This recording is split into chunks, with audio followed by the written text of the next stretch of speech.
Welcome to another episode of the Daily Pour. My name is Raj Patel, aka the Bourbon Guru. Namaste. Over the last few days, we've been trying some awesome bourbon from the Van Winkle line.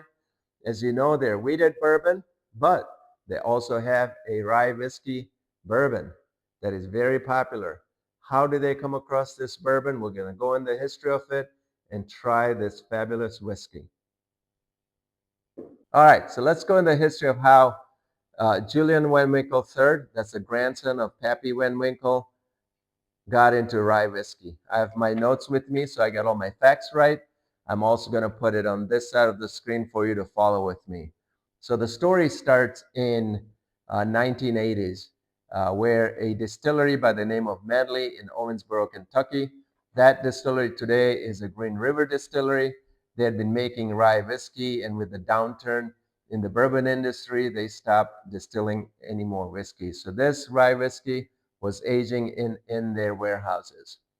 So then in between early to mid 1990s, they approached Julian Van Winkle and offered those whiskeys to him at a very cheap price that Julian could not refuse. So that's how we ended up with a whole bunch of barrels full of rye whiskey.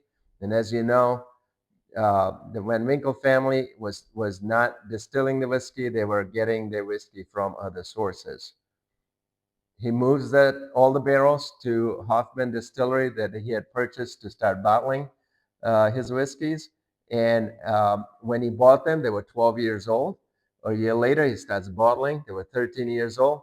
That's why the label was 13 years old. He put it under the label called the Van Winkle Family Reserve Rye.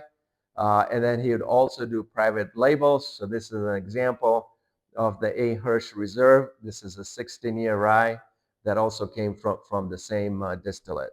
So when Winkle's doing this, every year he's taking some of the whiskey and bottling it. He actually doesn't change the age statement to 14 or 15. So that continues. And then in 2002, as you know, him and Buffalo Trace came together, and the deal was that Buffalo Trace would start making the Pappy Van Winkle lines. So they moved all his whiskey that was in barrels over to Buffalo Trace Distillery. And in 2004, they noticed that this rye whiskey was aging a little bit too much and it might not be good after that. So they took the whole stock, blended some of it, and put it in stainless steel vats. So we'd stop the further aging of that. 2005, Buffalo Trace starts making the rye whiskey, but obviously that whiskey is going to take another 13 years to produce. So between that time and the next few years, it was using the stock that Julian Van Winkle had purchased from the Medley Distillery. Then they noticed that the stock might not be enough. So in 2004, Julian acquires another rye whiskey from the Cream of Kentucky. Remember, we covered that in a different episode, and that was left to blend with the other whiskey that was already in the still vat. So in the years 13, 14, 15, and 16, they were blending together the Medley stock with the Cream of Kentucky stock, which was slowly changing the flavor palette.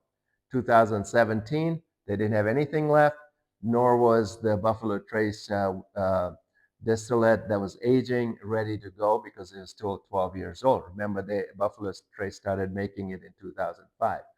So the first release with the Buffalo Trace distillate was in 2018. So after that, we've been seeing this 13-year rye that we've all been enjoying. So hopefully you enjoyed the history lesson.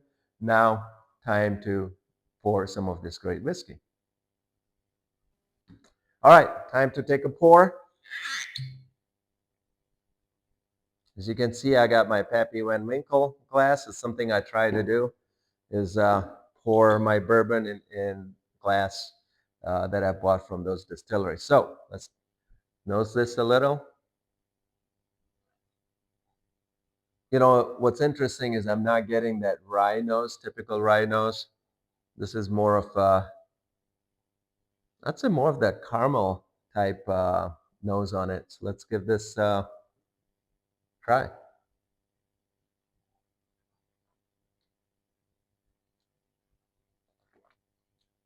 So definitely you get the rye finish, the rye peppery notes in the front. That rye continues to linger all the way to the end. The middle one is interesting.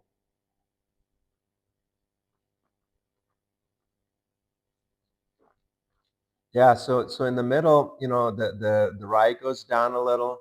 You're starting to see more of the caramel, and then a little bit of vanilla, so there's some sweetness. And there really isn't a lot of burn. Again, it's 95.6 proof, so the burn is going to be low. But it's a great rye whiskey, um, and it's a great addition to the Van Winkle line. So hopefully you enjoyed the history and the pour, uh, and I'll continue to enjoy the rest of this great rye whiskey. Cheers, and see you tomorrow.